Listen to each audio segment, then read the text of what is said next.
Welcome back to Vegas October 1 Sounds, the Hunter Chronicles. In this episode, I'm taking a short time to introduce you to a tool that I use throughout much of my work on the lock interrogation report. And sometimes people might ask, well, what's the point in creating yet another chart or another tool? Why can't we just read directly from the lock interrogation report and talk and discuss things? Well, not everybody gets their information verbally. I, for one, am a visual type person, and so I relate more to graphic stuff than I do to the verbal stuff. I can, get my teeth into something that's written or pictorial, whereas when I listen to it, it just kind of, fades through one ear and out the other. So, what is this diagram useful for? Why should you learn to read it? And what do you need to know? So basically, this is a diagram that I use in many different ways. In one case, I will just lay out the events and document how they occur. But most generally, I use this diagram when I need to compare and contrast two different things. And so I leave room on this diagram on the right-hand side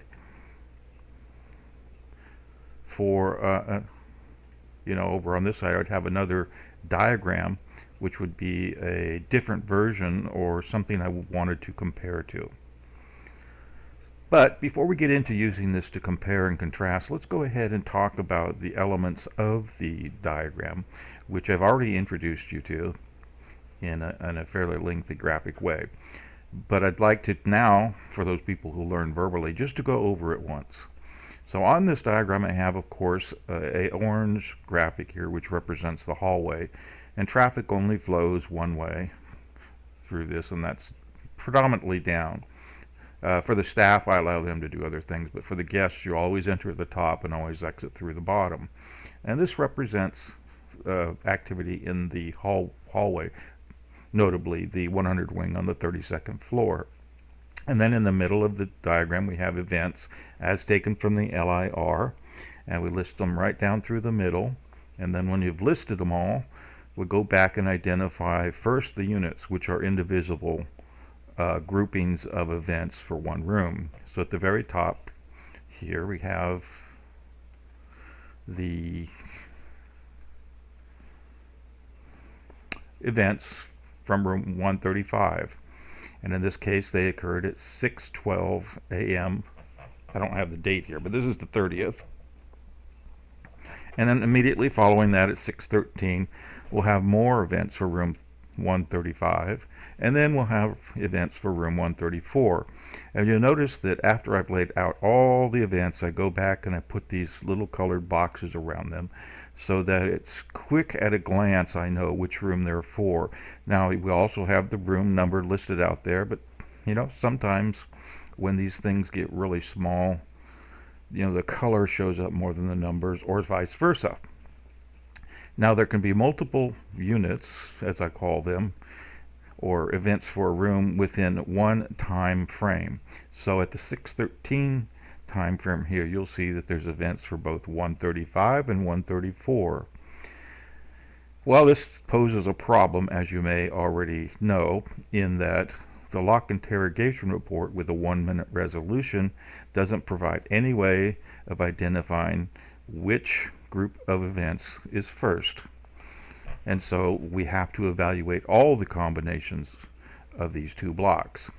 In this case, I have chosen to put room 135 first, followed by room 134, and evaluate the block that way. A block is this time thing that I'm talking about. So the blocks, which can either be just one unit or multiple units, are encircled with these colored items so that they're quickly visible. And when I really want to talk about a block, I will give it a name. In this case, the time block occurring at 6:13 a.m. I call A, and the one occurring at 14:05 p.m. I call 1. That way I can just refer to blocks A and 1 when I'm either writing a paper or doing a video. So So in this particular case, this is a real example of events from the 30th. I'm going to be talking about the theory that presents that Paddock left the room 134 at 6:13 a.m. and then spent several hours away and re-entered through room 134 at 2:05 p.m. Now, that is not the only interpretation. In fact, in the very next video, I'm going to go into all the possible interpretations of all the combinations, blocks A and 1. You'll notice that the blocks at 6:12 and 2:06 p.m. Have no ambiguity with regards to the ordering of events. And so those are fixed and stationary, as well as the barkeep. Now in this theory, I don't take into account the barkeep as he plays no role in the room events because Paddock was not in the rooms, and therefore they're independent of what Paddock was doing. So really we just talk about these four blocks, one at 6:12, 6:13, 2:05 p.m. and 2:06 p.m. and in particular 6:13 a.m. and 2:05 p.m. because another interpretation, for example, would have the units from 134 ahead of the unit for 135. Pardon me. And similarly down here, these could be reordered too. And each of those combinations has a different interpretation and outcome and consequences. By consequences, I mean, well, in this example, if you exit the room 134 at 6:13 a.m., then you can only come and it doesn't show on this graph, but room 135 is deadbolted when he leaves. Then the only way you can enter back in is through 134, and therefore if you exit through 134, you have to enter through 134, and that better darn well be the very first thing that occurs, because if you were to have the 135 unit ahead of the 134 unit here in the 2:05 p.m. time frame, then that would be a non sequitur combination of units, because if you leave through 134, the first thing that occurs can't very well be something that's on the inside of room 135 unless you magically teleported into the room or there was another person there. Generally for this time frame, I do not present any multiple person interpretations because there's just too many variables, and there's really not enough information here to make a very strong case for multiple people.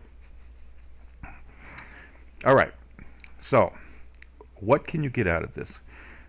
Well, the primary thing it does, first off, is list all the events in the time frame that they occur, exposing, the ambiguity in time ordering, and then you start putting Paddock or whoever the guest was along a path. In this particular case, on the red path, Paddock will come through the hall, make an entry into room 135 from the hallway, and use the 5B card to do it. And the events that actually occur, of course, is the card gets accepted, he opens the door, he throws the deadbolt, thereby locking it open. And then the very next thing that occurs in the next minute, the deadbolt gets released. Now the time gap between this thrown and release is indeterminate. That is, we don't know from the lock interrogation report whether there was 2 seconds or 50 seconds between the two, and either could be the case. So for example, he could have walked in and out of the room multiple times while that door was deadbolted open, and there would be no event generated. And so there's the ambiguity with regards to interpreting this thing. You can't always tell what exactly is going on. But in this case, we do know that he made entry because he had to be on the inside to throw the deadbolt. All right, so here we are. Paddock came from the hall, and this next zone then is the doorway.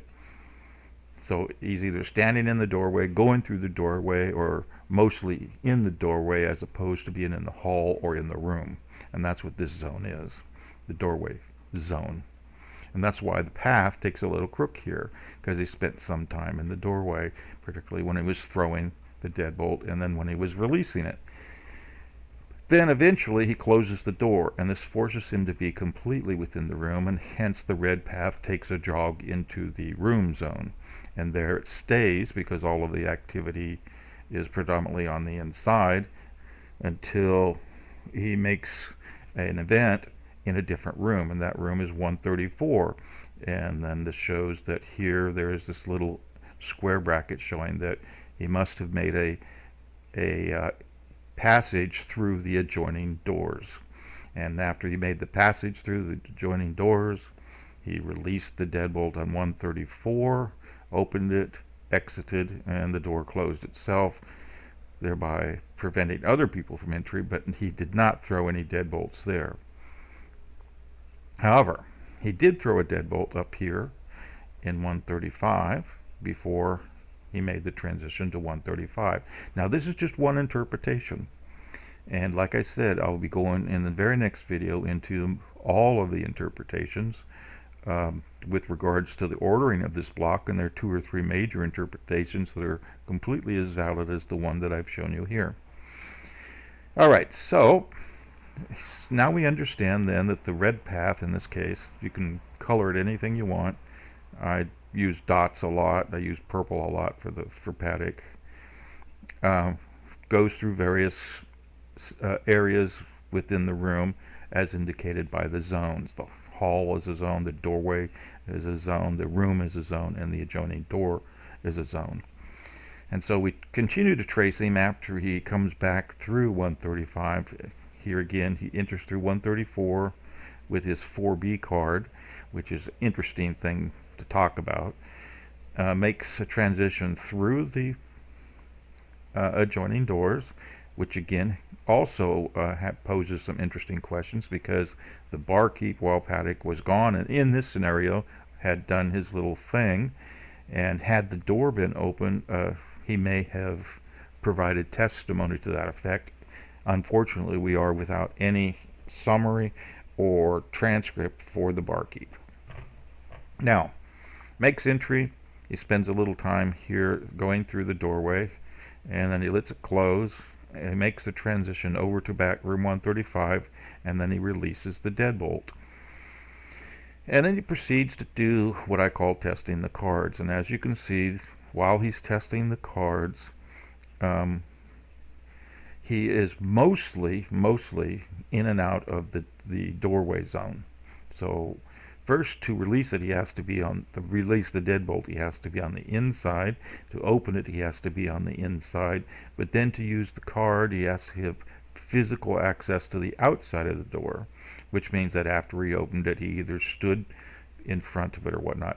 And in this case, since there's no throwing of the deadbolt anywhere in this block, the 135 unit of the 2:05 p.m. block 1, then I use this little symbol to indicate that he was using his body to hold the door open. And that's what that double circle with a line between means. So he then tests these cards and eventually throws the deadbolt on 135 and proceeds then thereby locking it open, because you see there's no closed in there. So in that case, the room 135 was again deadbolted open, and then he proceeds to make a transition over to room 134 through the adjoining doors, and pops out into the hallway. And then later on, right after these blocks, he'll do some more activity with the cards. Now there's all sorts of questions that can be raised here, and that's not the purpose of this video, because we haven't even talked about this inside open here without a release of the deadbolt, which again represents a real problem for interpretation and a real problem for the mechanics of the door. And so there has to be a very lengthy discussion as to how that occurred and why it occurred. All right. But just for this diagram, I try to keep them colorful, I try to keep them high contrast, and I'll try to make it as accurate enough as I can, because this is usually the step I take before I make the full grandiose graphics of Paddock traversing around through his room or traversing through the hallway. Because from this I can see for this scenario or sequence of events, as I generally refer to them, exactly where he was at specific times. Not always. I mean, as I just discussed, when he's up here between the 612 time block and the 613 time block, he could have made multiple entries and exits. In fact, we know that he had two bags to bring into the room, and I doubt that he brought them both in at once, although he could have. He could have bulldogged his way through both doors at once, because once the active door, or leaf as it's called, is opened, the dummy door is freewheeling, and the only thing stopping it from opening is the pressure from the automatic door close unit at the top of the door. So, you know, he could have unlocked the door, grabbed both suitcases and walked them both through, thereby pushing both doors open. I find that fairly unlikely. To me, it's more likely that he took each suitcase in one at a time, or kind of staged them a little bit and pulled one in at a time. And that's what I believe in this scenario what the purpose of locking the door open was. In addition to the fact that, when he starts traversing over to room 134, that way he could also be rest assured that he wasn't going to be locked out. All right. So, what else do I use this graph for? Well, by and of itself, it is a useful tool. But as you well know from the introduction to this video, I do other things with this graph.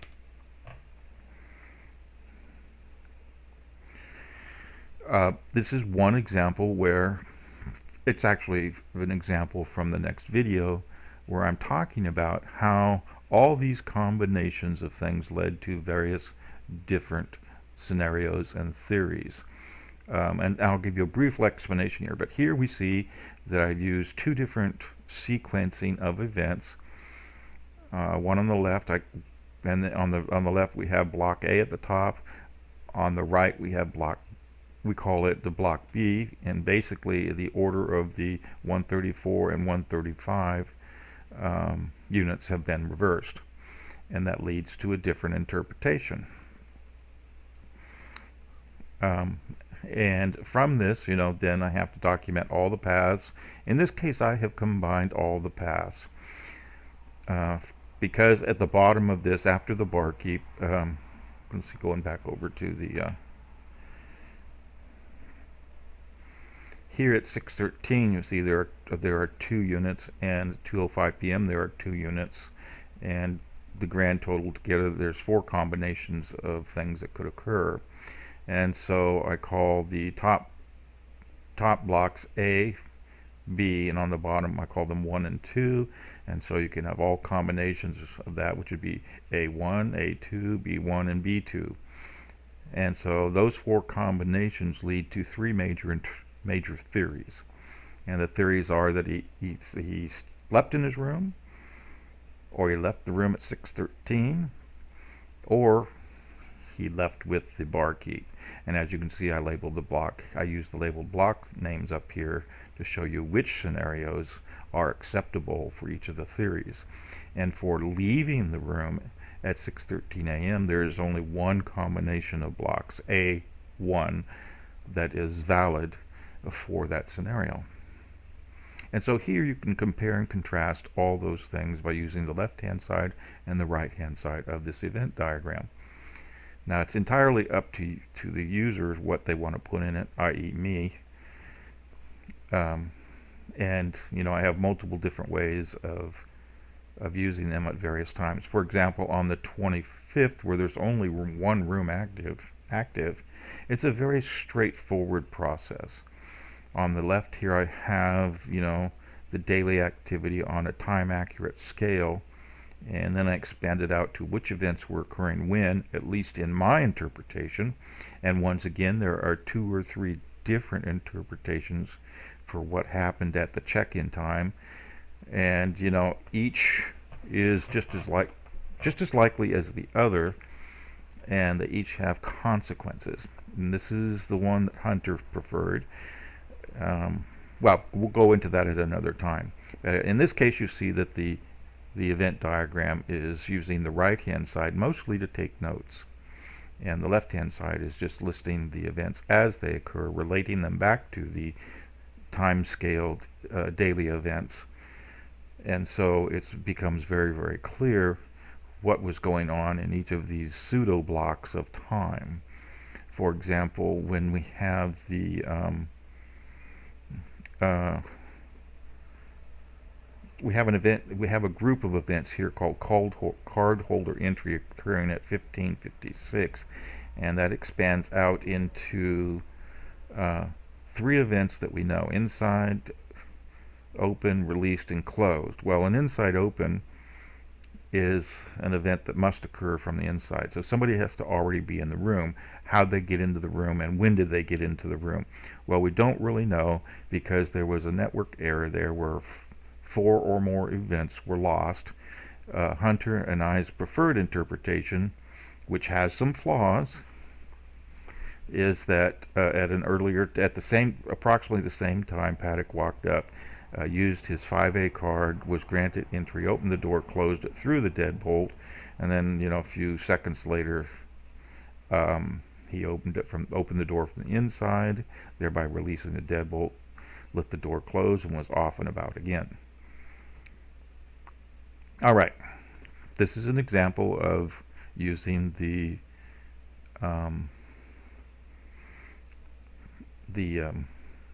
event diagram for basically documenting what events are going on when in these bigger blocks over here. Now you notice in this case I do not have the room listed, because all of these are for room 135, and so there's no need to list it. And I've used the dots here. These things, you know, evolve over time, and what I use in the videos, I take great care to make it high contrast and colored, and what I do in my internal documentation isn't always as great. Let's see here. Yeah, oh, that covers that.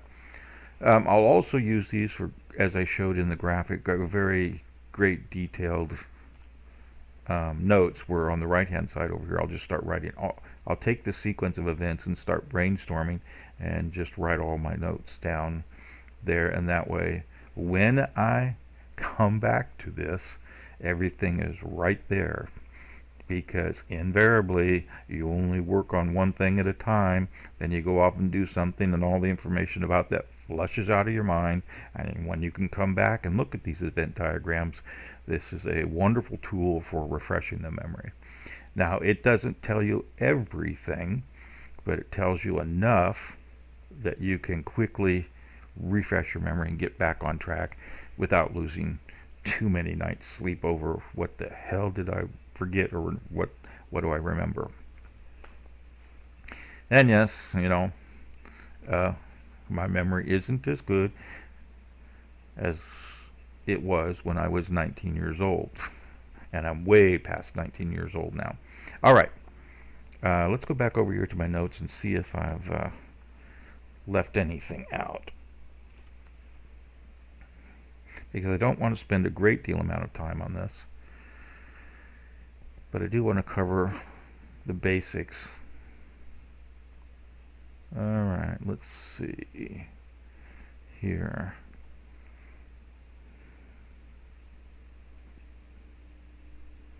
If you take a close look at those examples of the concepts and terminology, and then this legend by example, you know, that's kind of, you know, works hand in hand with what I just said, so I'm not really going to go over those a lot. Let's see, we've covered side by side, hallway graphic, entry and exit, door jars when I use the 2 little circles with the line between them, guest and we didn't really cover staffing paths, but you can figure it out. It's the yellow line on the example here. Zones, events, units, blocks, thrown release pairs. Oh yeah. Well, I covered those pretty well in the intro graphics. So they're big arcs. Yeah, their color varies. You know, I tend to use the green yellow colors for showing the deadbolt open, and the orangish, purplish, reddish dark colors for showing blocked sequences. Alrighty. Well, okay, I think that's about it. So, you'll see more of these things. You'll see a lot of them in the next video, in which I talk about the multiple interpretations of the events of the morning of the 30th, starting at 6:12 a.m. and covering all the way up to 2:06 p.m. And we'll see you there.